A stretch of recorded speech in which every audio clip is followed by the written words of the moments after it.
Buongiorno, benvenuti a questa edizione del nostro telegiornale. Vediamo subito i titoli. 2 donne in stato di gravidanza sono state picchiate dai rispettivi compagni. È successo a Roccapalumba e a Catania. Le donne sono riuscite a salvarsi chiamando il 112. Grave, un operaio schiacciato da un camion dei rifiuti nel centro raccolta di Riposto. Inaugurata la nuova tratta dell'autostrada Ispica-Modica, un tragitto di 12 km atteso da anni. La Sicilia perde 95 scuole, pronta la scure sugli istituti che verranno accorpati. Il lungo ponte dell'Immacolata è arrivato e la Sicilia diventa meta di tantissimi turisti. Tra i siciliani c'è chi resta a casa.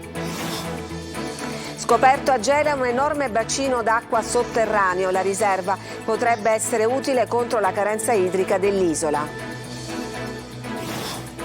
Ficarra e Picone scelgono Catania, dove sono state girate molte scene per la prima nazionale di Santo Cielo. Il loro nuovo film è dal 14 dicembre nelle sale. Calcio, derby Messina-Catania, i giallorossi inseguono un risultato positivo per la corsa salvezza. I rossazzurri vogliono riprendere il discorso interrotto con la vittoria dopo l'1-1 interno con la Virtus Francavilla, trasferta vietata ai tifosi del Catania.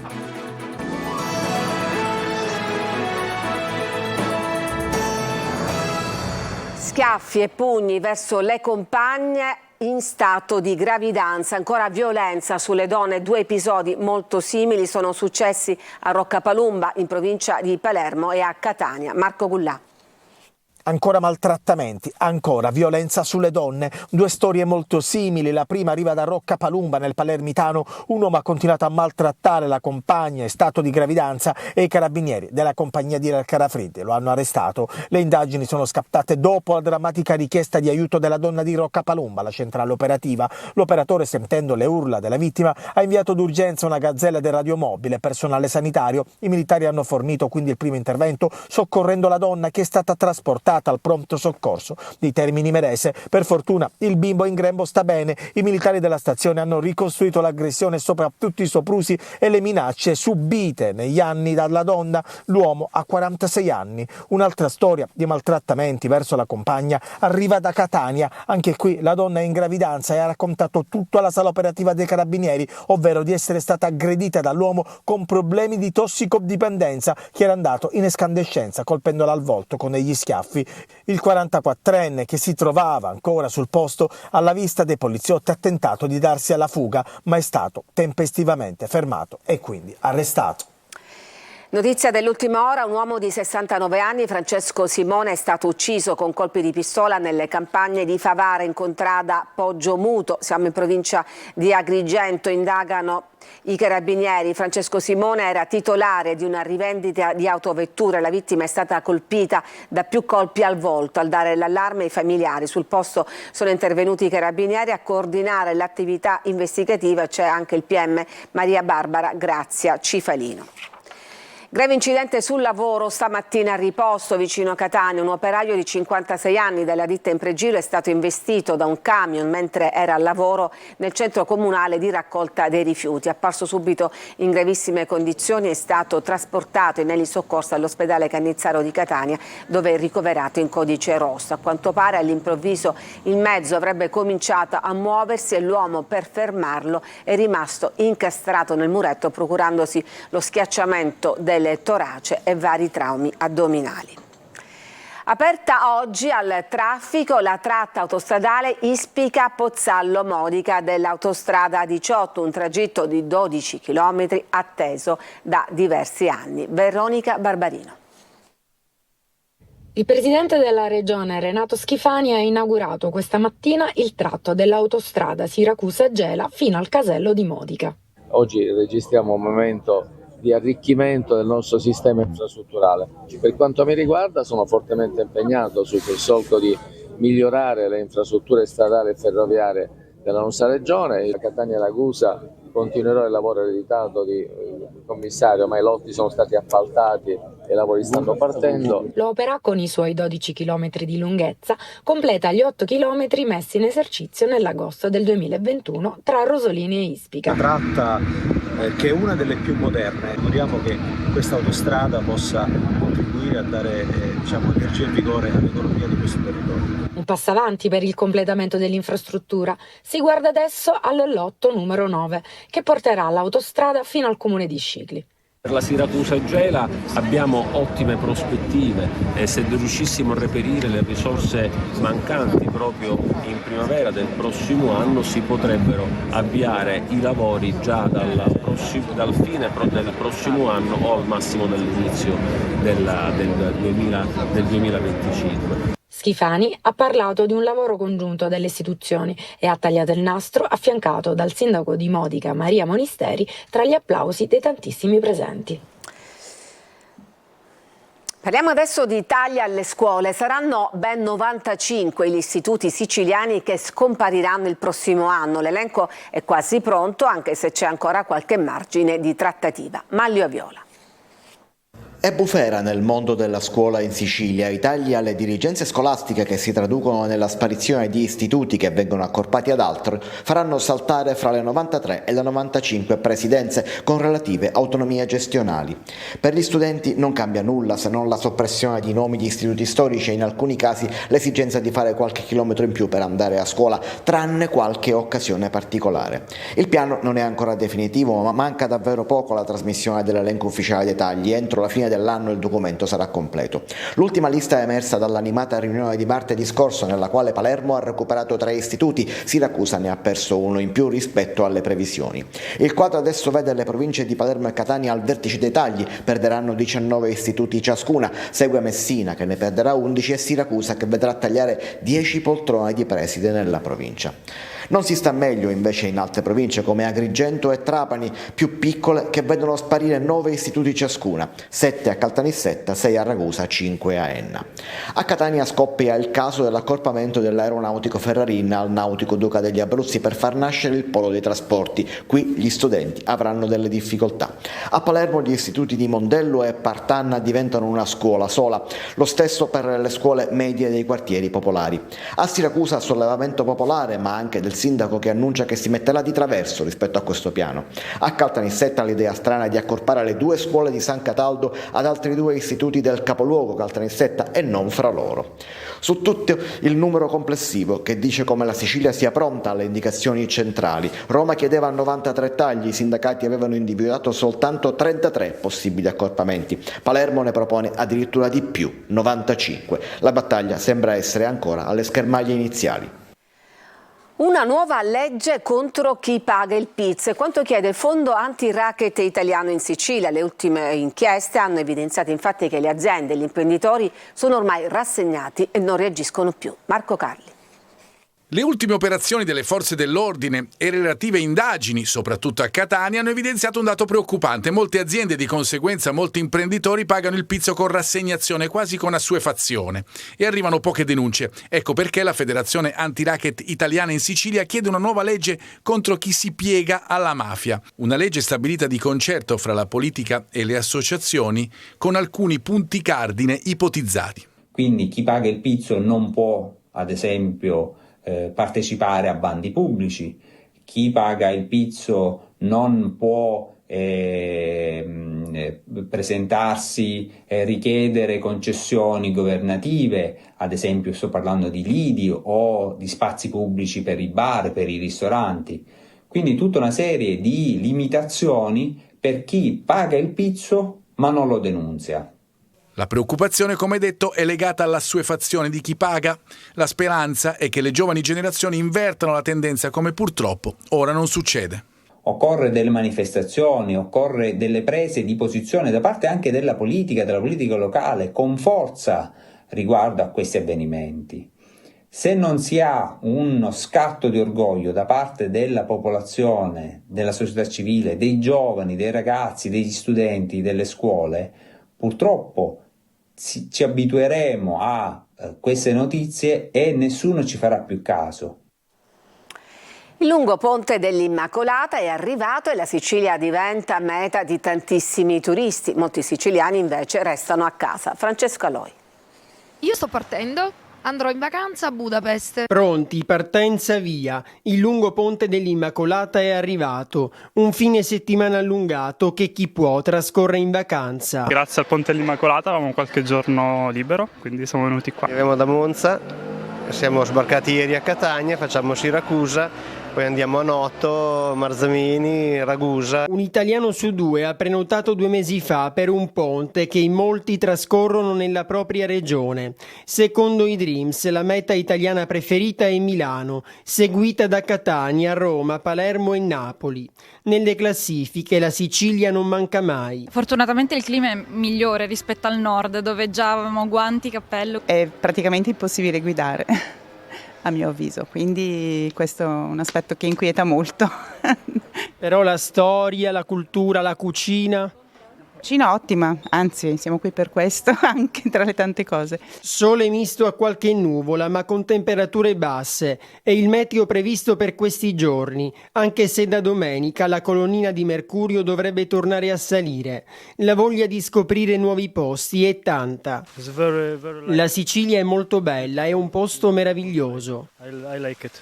Non tutti però andranno in vacanza, c'è anche chi resta a casa. Non partirò e mi riposerò da questa freneticità della vita di ogni giorno. Quindi io sto a Siracusa. Arrivato il giorno dell'Immacolata, il Natale è vicinissimo. È partita a Catania la vaccinazione anti-influenzale con i vaccini disponibili anche nelle farmacie e sono già partite le prenotazioni. Tonino De Mana. È scattata anche nelle farmacie di Catania e provincia la campagna di vaccinazione contro influenza e Covid, una doppia opportunità resa possibile dal protocollo stilato il 6 novembre scorso tra l'assessorato regionale alla salute e Federfarma Sicilia. E sono tanti i catanesi, soprattutto anziani, a rispondere alla chiamata presentandosi o telefonando in farmacia.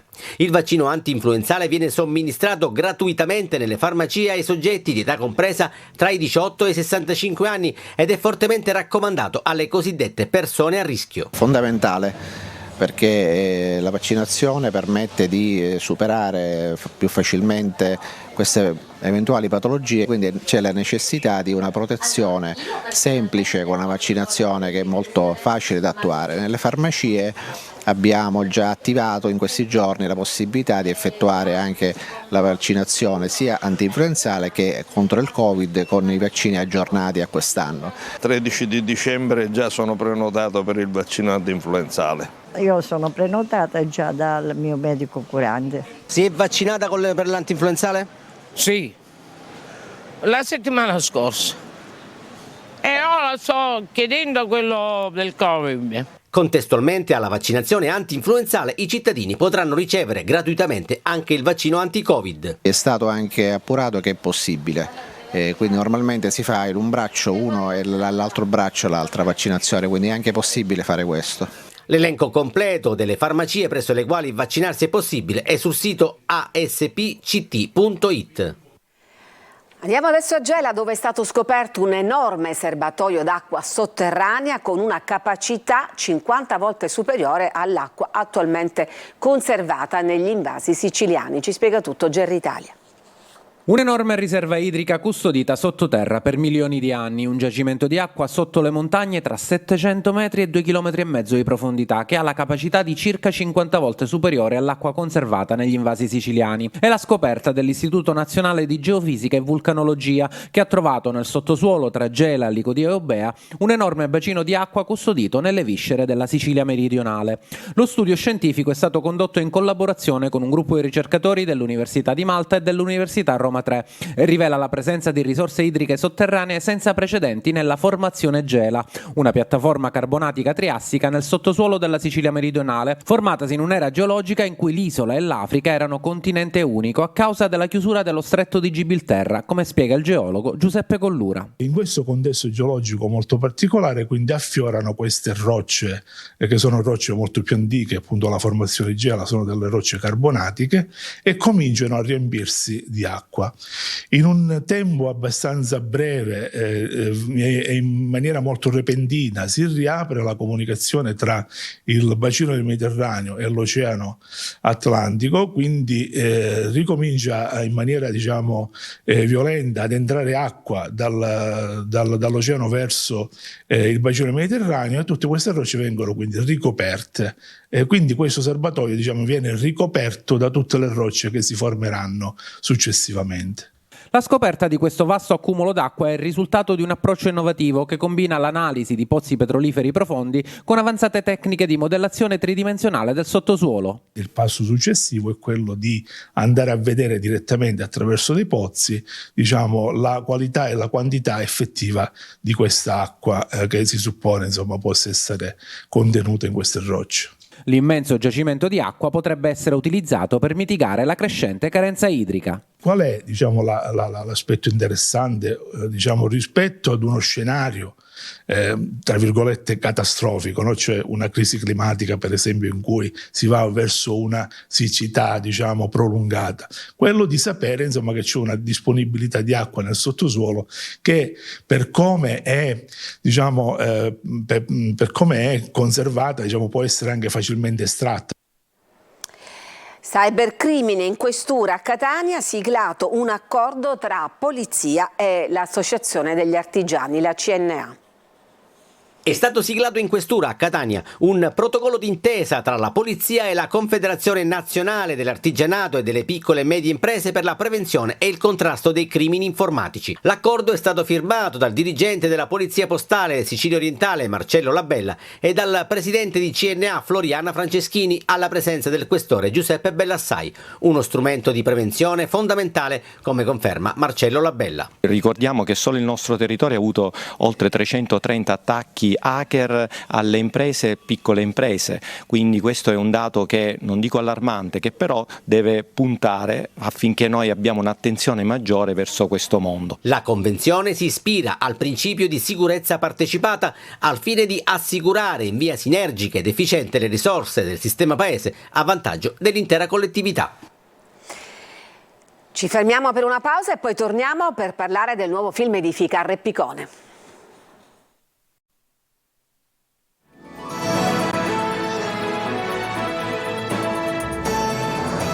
Ed eccoci in studio con gli spettacoli. Ficarra e Picone scelgono Catania per la prima nazionale di Santo Cielo. Il loro nuovo film è dal 14 dicembre nelle sale. Eva Spampinato.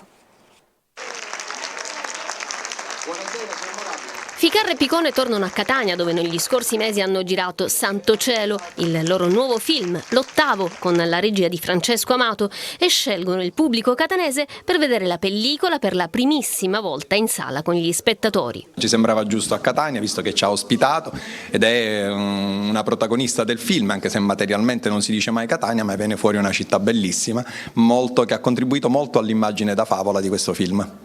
Venga messo a verbale che l'Assemblea ha deliberato per l'invio di un nuovo Messia. Questo angelo che scende sulla terra per fare arrivare il nuovo Messia deve toccare con la mano il ventre della nuova Madonna, della nuova prescelta, sbaglia e tocca me. E quindi lo metto incinto. Io divento inconsapevolmente il nuovo Madonno. Allora salutiamoci, è stato un piacere agguantarti.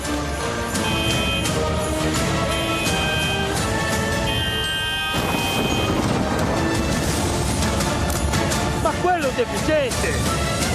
Sono un professore di matematica, bigotto, maschilista e tutto, e incontrerò l'amore, proverò questa sensazione unica della gravidanza, incontrerò l'amore. Non posso aver messo incinta un maschio, è vero? Era un'idea talmente folle che ci abbiamo voluto riflettere tantissimo, però è un'idea, quella dell'uomo incinto, che ha dato lo spunto, la possibilità per parlare, come diceva Salvo, dell'amore, dell'amicizia, delle donne, perché lui è un personaggio che all'inizio del film è maschilista, ha un'idea proprio bigotta delle donne, del matrimonio, e chiaramente la maternità un po' lo cambierà. Il duo siciliano si lancia nella sfida del film di Natale, con un film ambizioso che dispensa riflessioni e risate tra sacro e profano. Provocatori sì, ma con rispetto. Si può dire che hai partorito al Garibaldi? Partorirà al Garibaldi. Chi lo sa, chi vede il film fino alla fine poi vede. Ti devo salutare perché devo andare a fare una cosa molto importante. Intanto si moltiplicano le iniziative di Natale presentate oggi, quelle della MTS e del Consiglio Comunale di Catania. Desiree Ferlito. Anche quest'anno l'azienda metropolitana MTS promuove la mobilità sostenibile con l'uso dei mezzi pubblici in occasione del Natale. Tramite l'acquisto di una card virtuale con l'applicazione FCE permette l'utilizzo di tutti i mezzi pubblici AMTS ed FCE nell'arco dal 6 dicembre al 6 gennaio a soli 10 euro. Gli appuntamenti non riguarderanno solo la mobilità, ma toccheranno anche il campo dell'arte e dello spettacolo, come ad esempio il Christmas Cirque Bus, con esibizioni itineranti di artisti di strada e spettacoli per grandi e bambini, che andrà di quartiere in quartiere dall'8 al 23 dicembre in collaborazione con diverse compagnie di arte e spettacolo, dall'Opera dei Pupi ai giocolieri ai cantastorie. Fa ormai parte della tradizione AMTS trasportare il Natale in città per regalare attimi di serenità, gioia, allegria a grandi e piccini. Tra gli eventi natalizi che saranno organizzati in giro per la città di Catania, presentati stamattina al Palazzo degli Elefanti delle iniziative solidali finalizzate alle fasce più deboli della popolazione. Il Consiglio Comunale, che rappresenta la città nella sua interezza, volge il proprio sguardo a chi più è in sofferenza. Sabato 16 dicembre un pranzo a favore dei cittadini più disagiati che verranno ospitati presso la corte del Palazzo degli Elefanti. Screening gratuiti specializzati rivolti a favore della cittadinanza è il progetto Befana in collaborazione con Lions Club Catania, che prevede la donazione di dolci e giochi ai bimbi meno fortunati, perché sia un buon Natale per tutti. Diabete ed obesità saranno gli argomenti di Sicilia 24 Focus di oggi, non dalle 14.30 su Telecolo, due patologie molto diffuse per le quali ci sono nuovi e più efficaci farmaci. Ospite di Adela De Barbagallo, Lucia Frittitta, tra i maggiori esperti in endocrinologia e malattie del metabolismo. Potete inviare sin da ora le vostre domande con un messaggio al numero 342 745 5005. La trasmissione anche in streaming sul sito lasiciliaweb.it. Ci fermiamo e poi torniamo con la pagina sportiva.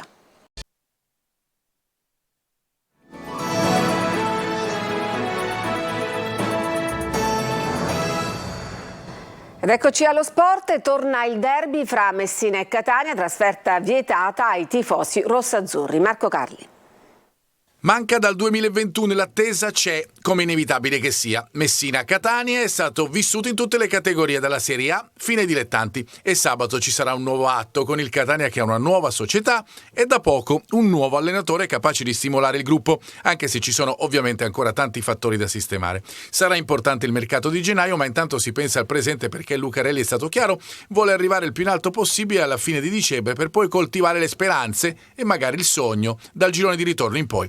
La partita con il Messina in questo tragitto ha un valore importante perché dopo 2 vittorie consecutive la Virtus ha interrotto parzialmente la corsa dei rossazzurri, al di là delle tante occasioni create dagli etnei. A proposito di occasioni, diventa fondamentale la presenza in tal senso di Di Carmine. Lui vuole esserci e il tecnico ovviamente conta sul bomber. Trapela ottimismo, anche se saranno decisivi gli allenamenti di fine settimana in cui l'attaccante testerà definitivamente le sue condizioni dopo il riacutizzarsi del problema muscolare che lo aveva fermato nella partita col Monterosi. Con lui e con Sarao, rientrato dalla squalifica, l'attacco del Catania sarà di sicuro con più armi rispetto alla gara con la Virtus Francavilla.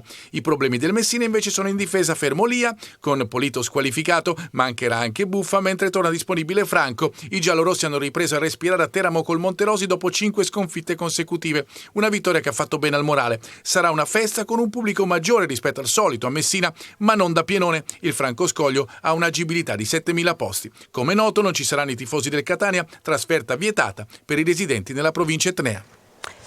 Ed è tutto per questa edizione, vi lascio adesso al nostro spazio di approfondimento Sicilia 24 Focus, grazie a tutti e un buon pomeriggio.